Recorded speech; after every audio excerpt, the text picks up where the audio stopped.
Okay, so today we're looking at the quadratic formula, and we're going to have a look at solving quadratic equations. As we have an x squared term, something of the form ax squared plus bx plus c equals 0. To do that, you use the quadratic formula that Carlotta's writing out here. It's minus b plus or minus the square root of b squared minus 4ac, all divided by 2a. And you have to take the a, the b and the c from the quadratic that you're trying to solve. So here is a simple example. It's got nice, simple coefficients. We've got an a is 1, b is minus 5, and c is 6. And you put them into the right place in the formula. You simplify it as much as you can. You can use a calculator if you need to. But here the numbers are actually quite straightforward. You get nice whole number answers here, a 3 and a 2. Sometimes the answers can come out to be fractions. Sometimes you need to use a calculator if it's not a nice number when you square root it. You also get situations where the square root gives you an answer which is a horrible decimal, but it always works if you have real solutions to the quadratic you're trying to solve.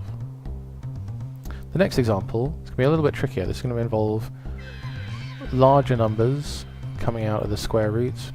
We've got a is 2, b is 9, c is 1. And when you do the square root, you end up with a square root of 73. So it's not a particularly nice number, but you can type it into your calculator. So you get the a, the b and the c, put it in the right place. In this case, they're both decimals. You always get two answers coming back if the answer underneath the square root is not 0. Sometimes you could get one answer. Sometimes you get no solutions at all. But here we've had two nice decimal answers. Carlotta has rounded it to 3 significant figures for each one. Now here's an example of one that doesn't quite work. So in this case, crumbs is a bit scary.